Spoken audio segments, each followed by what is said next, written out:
നമസ്കാരം. കേരളത്തിലെ ഭൂരിഭാഗം മാധ്യമങ്ങളും ബി.ജെ.പി. പ്രൊപ്പഗാൻഡ കേരളത്തിൽ നടപ്പിലാക്കുന്നതിന് വേണ്ടിയുള്ള തിരക്കിലാണ്.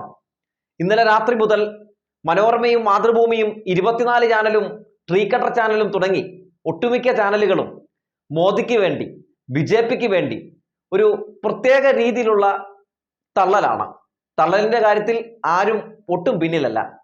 നരേന്ദ്രമോദി കേരളത്തിലേക്ക് വരികയാണ്. പ്രധാനമന്ത്രി നരേന്ദ്രമോദി കേരളത്തിലേക്ക് വരുന്നത് നല്ലത് തന്നെ. രാജ്യത്തിന്റെ പ്രധാനമന്ത്രിയാണല്ലോ. പക്ഷേ ആ വാർത്ത റിപ്പോർട്ട് ചെയ്യുന്നത് മറ്റൊരു രീതിയിലാണ്. ബി.ജെ.പിയുടെ കേരളത്തിലെ ഒരു വലിയ വേരോട്ടമാണത്രേ പ്രധാനമന്ത്രി നരേന്ദ്രമോദിയെ കാണാൻ വന്നിരിക്കുന്ന ആളുകളിൽ നിന്ന് മനസ്സിലാക്കാൻ സാധിക്കുന്നത്. ആവേശം വാരി വിതറുകയാണ് നരേന്ദ്രമോദി. ആവേശം വാരി വിതറുക മാത്രമല്ല, നരേന്ദ്രമോദി ഓരോ തവണ കേരളം സന്ദർശിച്ചു പോകുമ്പോഴും കേരളം മൊത്തത്തിൽ ബി.ജെ.പിക്കൊപ്പം നിൽക്കുന്ന ഒരു സാഹചര്യത്തിലേക്ക് മാറുക കൂടിയാണ് എന്നൊക്കെ ചില മാധ്യമങ്ങൾ പറഞ്ഞു വെക്കുന്നുണ്ട്. പ്രധാനമന്ത്രി നരേന്ദ്രമോദിയെ കാണാൻ ബി.ജെ.പി. പ്രവർത്തകർ തടിച്ചുകൂടുമ്പോഴും മാധ്യമങ്ങൾ വിശേഷിപ്പിക്കുന്നത് കേരള ജനത മുഴുവനായി കൊച്ചിയിൽ നരേന്ദ്രമോദിയെ കാണാൻ എത്തിയിരിക്കുന്നു എന്നാണ്. ഇതിൽ ഭൂരിഭാഗവും ബി.ജെ.പിക്കാർ മാത്രമല്ല, മറ്റ് രാഷ്ട്രീയ പാർട്ടികളിലെ ആളുകൾ കൂടി ഉണ്ട് എന്നൊക്കെയാണ് തള്ളിമറിക്കുന്നത്. ഈ തള്ളല് മുഴുവൻ വരാൻ പോകുന്ന ലോക്സഭാ തെരഞ്ഞെടുപ്പ് മുന്നിൽ കണ്ടുകൊണ്ടാണെന്ന് ആർക്കാണ് അറിയാത്തത്? നരേന്ദ്രമോദി 2024 രണ്ടാമത്തെ തവണയാണ് കേരളത്തിലേക്ക് വരുന്നത്. ഇനിയും അദ്ദേഹം വരാൻ പോകുന്നു എന്നാണ് കേൾക്കുന്നത്.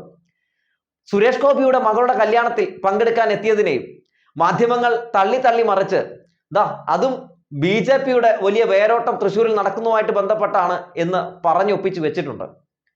തൃശ്ശൂരിലേക്ക് വീണ്ടും പ്രധാനമന്ത്രി നരേന്ദ്രമോദി എത്തുന്നു. അതിനൊരുപാട് രാഷ്ട്രീയ മാനങ്ങളുണ്ട്. കല്യാണവും രാഷ്ട്രീയവും ഒരുമിച്ച് ചർച്ച ചെയ്യുന്ന കൗതുക കാഴ്ച എന്നൊക്കെയാണ് മാധ്യമങ്ങൾ ഇതിനെ വിശേഷിപ്പിക്കുന്നത്. ഒന്ന് ആലോചിച്ച് നോക്കണേ, ഏത് രീതിയിലാണ് അടിയിലൂടെ സംഘപരിവാർ രാഷ്ട്രീയ മാധ്യമങ്ങൾ കേരള ജനതയിലേക്ക് അങ്ങ് എത്തിക്കുന്നതെന്ന് ഒന്ന് കണ്ടു നോക്കൂ, ഒന്ന് കേട്ടു നോക്കൂ. മാധ്യമങ്ങൾ വെച്ചാൽ ഇത് മാത്രമേ കാണാനുള്ളൂ. കുറച്ച് ദിവസങ്ങൾക്ക് മുമ്പ് മുഖ്യമന്ത്രി പിണറായി വിജയൻ നവകേരള സദസ്സുമായി ജനങ്ങളുടെ മുമ്പിലേക്ക് എത്തിയിരുന്നു. 140 മണ്ഡലങ്ങളിലും വലിയ ജനസാഗരം.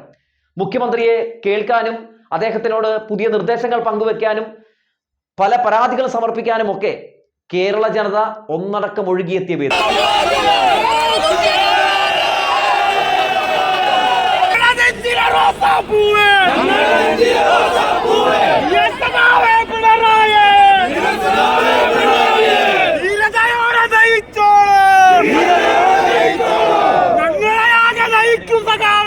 മുഖ്യമന്ത്രിയും മന്ത്രിമാരും ഈ നവകേരള സദസ്സുമായി ബന്ധപ്പെട്ട് ഏകദേശം 1.5 കോടിക്ക് മുകളിൽ ആളുകളെ കാണുകയും ആശയവിനിമയം നടത്തുകയും ചെയ്തു.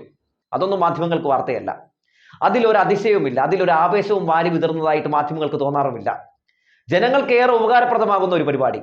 ചരിത്രത്തിൽ ആദ്യമായി ഒരു മന്ത്രിസഭ മുഴുവനുമായി ഓരോ മണ്ഡലങ്ങളിലും 140 മണ്ഡലങ്ങളിലും സഞ്ചരിക്കുകയാണ്.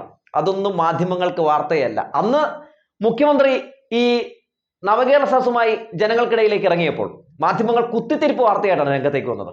ആഡംബര ബസ്സാണ്, കറങ്ങുന്ന കസേരയുണ്ട്, അതാണ് ഇതാണ്, ഹെലിപാഡ് ഉണ്ടെന്നൊക്കെ പറഞ്ഞ് മനോരമ അടക്കമുള്ള മാധ്യമങ്ങൾ എന്തൊക്കെ തള്ളാണ് അടിച്ചിറക്കിയത്. പിന്നെ വലിയ രീതിയിലുള്ള പ്രതിഷേധം ഉയരുകയാണെന്ന് പറഞ്ഞ് മറ്റു രീതിയിലുള്ള ചില പ്രഹസനങ്ങൾ. അവസാനം ഷൂ എറിഞ്ഞ് ഒരു മാധ്യമപ്രവർത്തക ഒരു വാർത്ത സൃഷ്ടിച്ചെടുത്ത കാഴ്ചയും നമ്മൾ കണ്ടല്ലോ.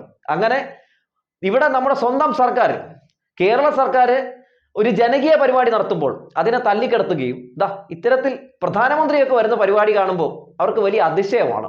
ഇതൊക്കെ ആവേശമാണ്. ഇപ്പോ ഭാരത് ചോഡോ ന്യായയാത്ര നടക്കുന്നുണ്ടല്ലോ, ആ ബസ്, അതായത് രാഹുൽ ഗാന്ധി സഞ്ചരിക്കുന്ന ബസ്സിൽ എന്തൊക്കെയാണുള്ളത്? ലിഫ്റ്റ്, അതായത് ബസ്സിന്റെ മുകളിൽ വരെ എത്തുന്ന ലിഫ്റ്റ്, അതുപോലെ തന്നെ കോൺഫറൻസ് ഹാള് തുടങ്ങി വലിയ ആഡംബര ബസ്സിലാണ് യാത്ര. അതൊന്നും ഇവിടുത്തെ മാധ്യമങ്ങൾക്ക് വാർത്തയല്ല. അതൊക്കെ ഗംഭീരമാണ്, സൂപ്പറാണ് എന്നാണ് അവർ പറയുന്നത്. നമ്മൾ എന്തെങ്കിലും ചെയ്തിട്ടുണ്ടെങ്കിൽ ഓഹോ, അവരൊക്കെ ചെയ്ത ആഹാ സൂപ്പർ എന്ന ലെവലിലേക്കാണ് മാധ്യമങ്ങൾ മാറുന്നത്. മോദി ഗ്യാരണ്ടി ജനങ്ങൾ ഇരുകൈ നീട്ടി സ്വീകരിച്ചു. ഇത്തവണ ബി.ജെ.പി. തരംഗം കേരളത്തിൽ ഉണ്ടാകും, കാരണം നരേന്ദ്രമോദി ഇങ്ങനെ വന്ന് പോവുകയാണല്ലോ എന്നൊക്കെയാണ് മാധ്യമങ്ങൾ അങ്ങ് പറഞ്ഞു വെക്കുന്നത്. നരേന്ദ്രമോദി 2014-ലും 2019-ലും ഇവിടെ വന്ന് ഇതുപോലുള്ള ചില പ്രസംഗങ്ങൾ നടത്തി പോയിരുന്നു. 2019-ൽ തിരുവനന്തപുരത്തെ മാത്രം ഒന്ന് കണക്കെടുത്ത് പരിശോധിച്ച് നോക്കിയാൽ 32.32% അവർക്ക് അവിടെ വോട്ട് ലീഡ് ചെയ്യാൻ പറ്റിയത്. 2019-ൽ വീണ്ടും നരേന്ദ്രമോദി 2 തവണ വന്ന് അവിടെ പ്രസംഗിച്ചു. അപ്പോൾ അവിടുത്തെ വോട്ടിംഗ് പാറ്റേൺ 31.03 അതായത് ഇടിഞ്ഞു എന്നതാണ് കാണാൻ സാധിക്കുന്നത്. ഇതൊക്കെ പോട്ടെ, കർണാടക നിയമസഭാ ഇലക്ഷനിൽ 20 ദിവസമാണ് റോഡ് ഷോ നടത്തിയത് പ്രധാനമന്ത്രി നരേന്ദ്രമോദി. അമിത്ഷാ, നരേന്ദ്രമോദി, യോഗി ആദിത്യനാഥ് തുടങ്ങി ഇവരൊക്കെ കർണാടക നിയമസഭാ ഇലക്ഷനുമായി ബന്ധപ്പെട്ട് വലിയ രീതിയിലുള്ള റോഡ് ഷോ, ഒരുപാട് വലിയ പരിപാടികളൊക്കെ സംഘടിപ്പിച്ചു. എന്നിട്ട് എന്ത് സംഭവിച്ചു? അവസാനം ദക്ഷിണേന്ത്യയിൽ താമരയുടെ തണ്ട് വെട്ടി ജനങ്ങൾ പള്ളയിലെറിഞ്ഞു. നമ്മൾ കണ്ടതാണല്ലോ, 10 കിലോമീറ്റർ വരെ നീണ്ടു നിൽക്കുന്ന വലിയ റോഡ് ഷോ വരെ ബംഗളൂരുവിലൊക്കെ ഈ പറയുന്ന നരേന്ദ്രമോദി സംഘടിപ്പിച്ചതാണ്, നമ്മൾ കണ്ടതാണ്. എന്നിട്ടാണ് കൊച്ചിയിൽ ഒരു 1.5 കിലോമീറ്റർ മാത്രം റോഡ് ഷോ നടത്തുമ്പോൾ മാധ്യമങ്ങൾ ഇത് തരംഗമാണ്, ഇത് BJP തരംഗമാണ്, ലോക്സഭാ തെരഞ്ഞെടുപ്പിന് മുന്നോടിയായുള്ള തരംഗമാണ് എന്നൊക്കെ നിന്ന് കാച്ചുന്നത്. ഇതൊക്കെ ചുമ്മാ അങ്ങനെ തള്ളി മറയ്ക്കാൻ കൊള്ളാം. ഇതൊക്കെ കണ്ടിട്ട് സത്യത്തിൽ ജനങ്ങളങ്ങ് ചിരിക്കുകയാണ്. പ്രധാനമന്ത്രിയുടെ ഭരണം എത്രത്തോളം മികച്ചതാണെന്ന് നമ്മുടെ ധനമന്ത്രി നിർമ്മല സീതാരാമന്റെ ഭർത്താവായിട്ടുള്ള doctor Parakala Prabhakar the crooked timber of new India എന്ന് പറയുന്ന പുസ്തകത്തിൽ എഴുതി വെച്ചിട്ടുണ്ട്. 2024 നരേന്ദ്രമോദി തന്നെ ഭരിക്കുകയാണെങ്കിൽ, ഭാരതം ഭരിക്കുകയാണെങ്കിൽ വലിയ ഒരു അപകടത്തിലേക്കായിരിക്കും ഭാരതം ചെന്നെത്തുക എന്ന് അദ്ദേഹം അതിൽ എഴുതി ചേർത്തിട്ടുണ്ട്. സമ്പദ് വ്യവസ്ഥയെക്കുറിച്ചോ ഒന്നിനെക്കുറിച്ചും ഒന്നും അറിയാത്ത ഒരാളാണ് പ്രധാനമന്ത്രി നരേന്ദ്രമോദി എന്ന് പറഞ്ഞത് ധനമന്ത്രി നിർമ്മല സീതാരാമന്റെ ഭർത്താവാണ്. ആ ബുക്കിൽ ഡോക്ടർ പറക്കാല പ്രഭാകർ എഴുതിയിരിക്കുന്ന പ്രധാനപ്പെട്ട ചില കാര്യങ്ങൾ ഞാൻ വായിക്കാം. പ്രധാനമന്ത്രി നരേന്ദ്രമോദിക്ക് സമ്പദ് വ്യവസ്ഥ എന്നല്ല ഒന്നിനെക്കുറിച്ചും ഒരു ധാരണയില്ല എന്നും വ്യാജ പ്രചരണങ്ങൾ കൊണ്ട് ഓട്ടയടക്കുകയാണ് ഭരണകൂടവും അണികളുമെന്നും അദ്ദേഹം പറഞ്ഞു വെച്ചിട്ടുണ്ട്. ധനമന്ത്രി നിർമ്മല സീതാരാമന്റെ ഭർത്താവാണ് പറയുന്നതെന്ന് ഓർക്കണം. 90കൾക്ക് ശേഷം ദാരിദ്ര്യരേഖയ്ക്ക് കീഴിലേക്ക് ഏറ്റവും കൂടുതൽ പേരെ തള്ളിവിട്ട ഭരണമാണിത് എന്നും പറയുന്നു. ഒപ്പം വികസന വാഗ്ദാനങ്ങളെല്ലാം കാറ്റിൽ പറത്തി ഗൂഢ അജണ്ടകൾ നടപ്പാക്കുകയാണെന്നും പുസ്തകത്തിൽ വിമർശിക്കുന്നുണ്ട്. വിവിധ സൂചികകളിൽ ഇന്ത്യ പിന്നോക്കം പോയത് മറച്ചുവെച്ചു. 2016 മുതൽ രാജ്യത്തെ തൊഴിലില്ലായ്മയെക്കുറിച്ചും സർക്കാർ കണക്കുകൾ പുറത്തുവിടുന്നില്ല. ജനാധിപത്യപരമായി തെരഞ്ഞെടുക്കപ്പെട്ട സംസ്ഥാന സർക്കാരുകളെ പണം വാരിയെറിഞ്ഞ് അട്ടിമറിച്ച് തിരഞ്ഞെടുപ്പുകളെ പരിഹാസ്യമാക്കുന്നു. സ്വച്ഛ് ഭാരത് പോലെ പ്രചാരണങ്ങൾ നടത്തുന്നുണ്ടെങ്കിലും അത്തരം പദ്ധതികളിൽ ഒന്നും നടക്കുന്നില്ലെന്ന് ഡോക്ടർ പ്രഭാകർ പുസ്തകത്തിൽ എഴുതിയിരിക്കുകയാണ്. ബേട്ടി ബച്ചാവോ ബേട്ടി പഠാവോ പോലുള്ള ചില പരിപാടികളൊക്കെ വെറും പ്രഹസനമാണ് എന്നൊക്കെ അദ്ദേഹം പറഞ്ഞു വെച്ചിട്ടുണ്ട്. അങ്ങനെ തുടങ്ങി ഒരുപാട് വിമർശനങ്ങൾ അദ്ദേഹം ഉന്നയിച്ചിട്ടുണ്ട്. ഇതൊക്കെ നരേന്ദ്രമോദി സർക്കാരിനെ കുറിച്ചാണ്. കഴിഞ്ഞ 7 വർഷം നമ്മുടെ രാജ്യത്തിൽ ഒന്നും തന്നെ ചെയ്യാൻ കഴിഞ്ഞില്ല എന്നാണ് പറഞ്ഞു വെക്കുന്നത്. പിന്നെ ഈ ഭരണത്തിന്റെ കീഴിൽ നടന്നിട്ടുള്ള നരനായാട്ടുകളെ കുറിച്ച് പറയേണ്ട കാര്യമില്ലല്ലോ. മണിപ്പൂരിൽ നമ്മൾ കണ്ടല്ലോ, കുക്കി സ്ത്രീകളെ നഗ്നരാക്കി നടത്തിയത് ഈ നരേന്ദ്രമോദി ഭരിക്കുന്ന കാലഘട്ടത്തിലല്ലേ? എന്തിന്? ക്രൈസ്തവ ദേവാലയങ്ങൾ തല്ലിത്തകർത്തത്, വൈദികരെ സെല്ലിലടച്ചത്, ക്രൈസ്തവ ആരാധനാലയങ്ങളിൽ വലിയ രീതിയിലുള്ള തേർവാഴ്ചകൾ, സംഘപരിവാരങ്ങൾ അഴിച്ചുവിട്ടതുമൊക്കെ ഈ നരേന്ദ്രമോദിയുടെ കാലഘട്ടത്തിലാണ്.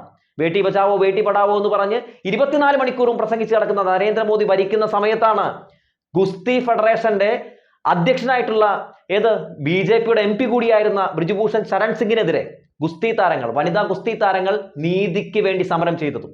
എന്നിട്ട് നീതി ലഭിച്ചോ? ഒന്നും ലഭിച്ചില്ല.